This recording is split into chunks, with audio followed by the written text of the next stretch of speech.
is currently 9:30 at night and we have just gotten home back in New Jersey from Phoenixville Veg Fest, and I wanted to give you guys some updates because a lot of people that visited our booth today gave us some really valuable insight. And with me I have Dandelion because we are also going to talk about Dandelion. Actually had quite a few people come up to our booth and thank us for being so transparent and blunt and honest and just realistic on our social media accounts. And it kind of got me thinking, like, if I can be the most transparent, like even more than I already am if possible, that would be so great for people that want to run rescues and that's why they follow us, or people that just genuinely are kind of curious what goes into it and are supporters. With me here is Dandelion, and Dandelion was never posted for adoption because Dandelion immediately had a very safe home, believe it or not, in Massachusetts that have been waiting for a bearded dragon, particularly one with Odinovirus, because they just wanted to have one dragon. So this coming week I will be meeting this adopter halfway. They're coming from Massachusetts, we are coming from New Jersey, so I am personally going to meet them in Connecticut.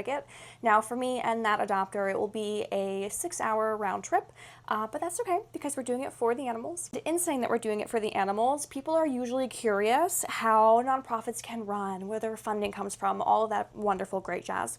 And today, even though we had driven out of state, and it really wasn't that bad, it was maybe 3-4 hours round trip with traffic, if that, we brought in $200, right? So you don't really hear nonprofits talk about specifics a lot, especially specific monetary amounts, but we did. We had to travel, well, we spent a lot of gas, tolls, our time, everything. But we did it for the animals.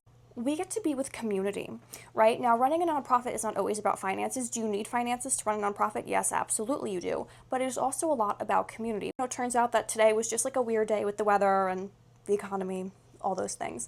But this event that we attended is always great. It's great every single year. But what was worth it was being able to talk to people, but that we rescue exotic animals that are victim and/or product of the exotic pet trade, the exotic animal trade in some sense. So there is your Saturday night transparency.